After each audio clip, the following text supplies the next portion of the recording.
দু একদিন একটু বিরতি নিয়েছিলাম, কিন্তু একদমই থামিনি। আবার সেই 2023 সালের মাধ্যমিকের সত্য মিথ্যা পরপর করাচ্ছি। আমার ভিডিওগুলো একটা গ্রুপে আছে, ওই গ্রুপে দেখে নাও, সব অঙ্ক পরপর 2023 সালের পেয়ে যাবে। বলছে cos 30 এবং sin 54 এর মান কি সমান? দেখে নি, চলো।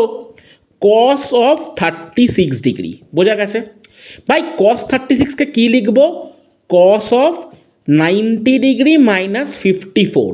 কিচ্ছু ব্যাপার না, 36কে এইভাবে ভাগ করলাম। আবার বলো, 36কে 90 মাইনাস 54 লিখলাম। তুমি করে দেখে নেবে, 90 মাইনাস 54 করলে 36 হয়। এখনও কোনো ফর্মুলা লাগাইনি, এইবার ফর্মুলা লাগাবো। কি ফর্মুলা?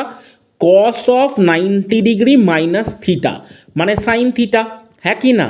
যদি cos 90 minus theta sine theta হয়, 90 মাইনাস 54 কত হবে? Sine 54 degree. বোঝা গেছে? তাহলে এটা হলো সঠিক বা সত্য। বোঝা গেছে? এটা হলো সত্য। ঠিক আছে, পরের কোশ্চেনটা দেখো। একটা করে কোশ্চেন করলে হবে না। বলছে কোনো বহিস্থ বিন্দু থেকে বৃত্তের ওপর একটি স্পর্শক টানা যায়। ভালো করে লক্ষ্য করো, এই বৃত্ত, এই হচ্ছে বহিস্থ বিন্দু। হ্যাঁ, একটা স্পর্শক তো তুমি টানতে পারবেই, কিন্তু মাত্র কি একটা টানা যায়? না, এই একটাও টানতে পারো, আবার এদিক দিয়েও একটা টানতে পারো। তাহলে কত হলো? পি হে আর পি বি। তাহলে দুটি হলে ঠিক ছিল। তার মানে এখানে বলেছে কি একটি, তাই এটা সত্যি নয়, এটা হয়ে যাবে মিথ্যা। ঠিক আছে, দেখো সবাইকে 2 থেকে 3টে করে অঙ্ক 2023 সালে রোজ করিয়ে দিচ্ছি।